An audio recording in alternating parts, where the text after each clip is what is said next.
अप्रैल के दिन जो पाकिस्तान द्वारा किया गया पहलगांव में, वो एक ऐसा अजीब और एक ऐसा दर्दनाक दुस्साहस था पाकिस्तान और पाकिस्तान प्रायोजित आतंकवादियों द्वारा, जिसके फलस्वरूप आज पाकिस्तान को ये दिन देखने पड़ रहे हैं। वैसे भारत आतंकवाद का शिकार रहा है, ये ऐसा नहीं कि पहली बार उन्होंने धर्म पूछकर नाम पूछकर हत्याएं की है, पर इस प्रकार जिन्होंने इस बार सिर्फ महिलाओं के सिंदूर को उतारने का प्रयास किया और ये धमकी दी सरेआम कि जाओ तुम्हारे मोदी को बोल देना कि हमारा कुछ बिगाड़ना बिगाड़ लेगा टाइप। और उसका प्रतिशोध जो भारत ने दिखाया, भारत के नागरिकों ने दिखाया, सबसे पहले दिखाया एक साथ जुट होकर के विरोध दिखाया सड़कों में, जिसमें कश्मीर भी पूरा शामिल था। उसके बाद भारत सरकार ने जिस प्रकार से डिप्लोमेटिक स्ट्राइक की, पॉलिटिकल स्ट्राइक की, वाटर स्ट्राइक की, इकोनॉमिक स्ट्राइक की, पीपल टू पीपल स्ट्राइक की, और अब आज जो सुबह हुआ भारतीय सेना का द्वारा जिस प्रकार से पाकिस्तान के 9 उग्रवादी आतंकी कैंपों को ध्वस्त किया गया है, मैं मानता हूं एक ये ऐसा कदम है। वैसे ये जो अभी हुआ है ये बहुत ये इनिशियल मैं मानता हूं ये कार्रवाई है, और इसके उपरांत जैसा अभी देखिए आप देख रहे ताबूत जा रहे हैं, अब इनको दर्द होगा। आज तक ये ताबूत भारत में आए थे, पंजाब में कभी नहीं गए थे। अब ये पहली बार मुरीद के अंदर जो पाकिस्तान के पंजाब में स्थित है, वहां पर भी ये ताबूत जा रहे हैं। दर्द अब होगा इनको। आज तक तो वहां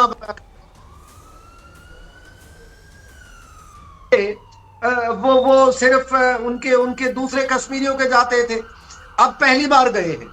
और जो पाकिस्तान ने जो ये किया, मैं इसको भारत के लिए कई प्रकार से एक मजबूत स्थिति में देखता हूं। सबसे पहली बात कि नरेंद्र मोदी द्वारा जो एक भारत के नेतृत्व मिल रहा है, एक डिसीजन क्लैरिटी मिल रही है, एक political support to the defence services मिल रही है, उसमें कोई चूक नहीं है, जिसके लिए मैं मानता हूं आज हमारी सेना जो उसका पूरा पोटेंशियल है उसके साथ खड़ी है।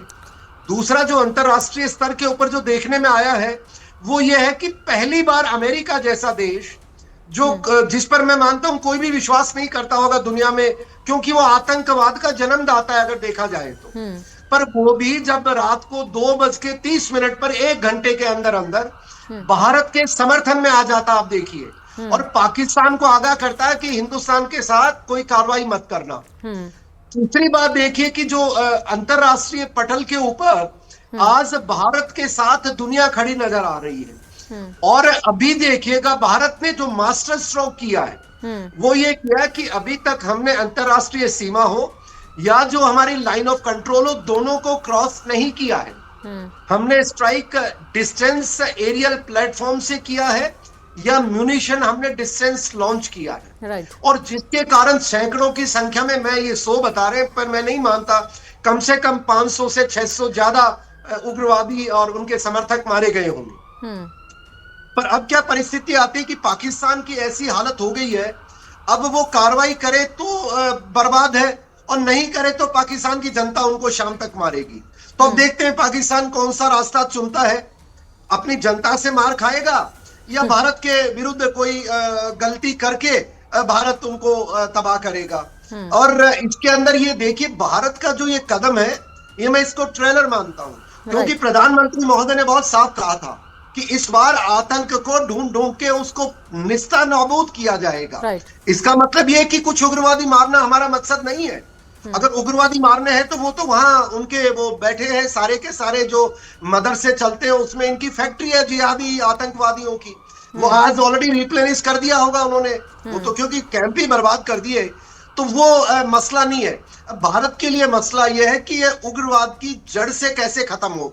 उसके 2 रास्ते हैं, या तो मुनीर की आज इसको जो सेना है उसका डिसमेंटल करके हम वहां पर कोई इस तरह का काम करें कि पाकिस्तान का नाम निशान नहीं बचे। और ऐसे मौके पे जो बलूचिस्तान, मैं देख रहा हूं कि पाकिस्तान टूटने की ओर है। बाकी सेना का क्या होगा, उनको उनके लोग मार के भगाएंगे कि वो सौभाग्य भारतीय सेना को मिलेगा कि मुनीर को निकाल करके वो वहां भारत के कटघरे में, बिकॉज आज के दिन मुनीर भारत का उसने अपराधी है।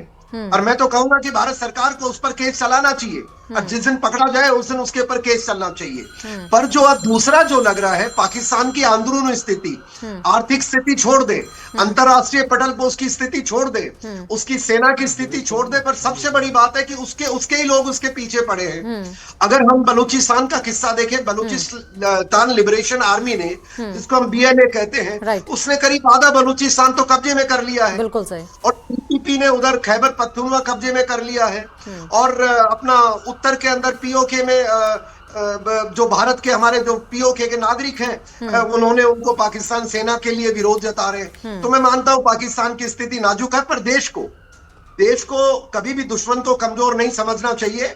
और मुझे पूरी उम्मीद है भारतीय सेना बिल्कुल हमारी सुदृढ़ है, और उस पर पूरा हम यकीन करते हैं कि वो सही फैसला करेगी।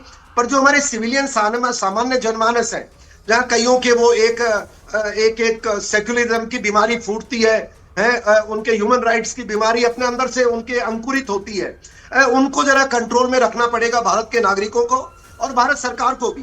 क्योंकि कल मैं देख रहा था एक पुराने गवर्नर द्वारा भारतीय सेना के मनोबल तोड़ने के लिए एक स्टेटमेंट दिया गया था कि भारत की सेना की कोई हिम्मत है या कुछ ऐसा। मैं मानता हूं उस व्यक्ति को, अब गवर्नर रहे हैं तो मैं ज्यादा टिप्पणी नहीं करूंगा, पर भारत सरकार को संज्ञान लेना चाहिए। इसके अलावा कोई भी व्यक्ति हो, उसको सलाखों में डालना चाहिए। भारतीय सेना सही काम कर रही है, और हमारी सरकार भी इस समय सही दिशा में कदम बढ़ा रही है, मैं ऐसा मानता हूं। ठीक है सर, इस सब के बीच में आपने सही बताया कि क्या कुछ कर सकता है, क्योंकि हाथ पैर दोनों काट दिए हमने। अब वो रेंग के चलता है या हाथ पैर आर्टिफिशियल लगाता है पाकिस्तान, ये तो वक्त बताएगा। लेकिन इस सब के बीच में सर, नेवी चीफ शहबाज शरीफ से मिलने के लिए गए हैं, इसका क्या मतलब हम समझें? देखिए, इसका मतलब बहुत साफ है कि देखिए, मैं अभी तक भारतीय सेना ने कोई ऑफेंसिव लॉन्च नहीं किया है, और मैं इस सैन्य रणनीति को टीवी पे डिबेट नहीं करना चाहता हूं, ये वॉर गेमिंग नहीं करना चाहता हूं। पर आप देखिए कि भारतीय नेवी जिस प्रकार से अपनी वो डोमिनेशन कर रही है अरेबियन सी के अंदर, तो पाकिस्तान को डर लगना लाजमी है। और अगर ऊपर से हमने इनका पानी चोक कर दिया, चिनाब का पानी बंद कर दिया है, और इंडस के अंदर भी हमने ओवर फ्लडिंग चल रही है, वो जो वाटर बॉम्ब का जो इस्तेमाल किया है, उसका असर दिखने लग गया है। आप देखिए किस प्रकार बिलाल भुट्टो वो जैसे कि वो तवे पे बैठ करके कूदता है ना, वैसे कूद रहे थे वो, और वो बोले हम हमला कर देंगे, न्यूक्लियर बॉम्ब मार देंगे, तो वो अब उनका नैरेटिव नहीं चलेगा। और रही बात जो दक्षिण की तरफ है, जो उनका कराची है, देखिए कराची एकमात्र उनका करीब 25 से 45% सम कुछ आंकड़ा है जो इकोनॉमी को उनको चला रहा है। तो मैं मानता हूं कराची को देर सवेर भारत को इकोनॉमिक ब्लॉकेड या कोई प्रकार की जो भी भारतीय सेना नेवी उचित समझेगी वो कार्रवाई करेगी, तो वो पाकिस्तान को लग गया होगा। और रही बात पाकिस्तान के, देखिए नेवल चीफ हो, आर्मी चीफ हो, एयर चीफ हो, उनकी औकात कितनी है? पाकिस्तान नेवल चीफ कितनी है साहब? वो मुश्किल से 30,000 है, वो हमारी एक ब्रिगेड। तो मैं नहीं मानता कि कोई नेवी का कोई खास रोल होने वाला है।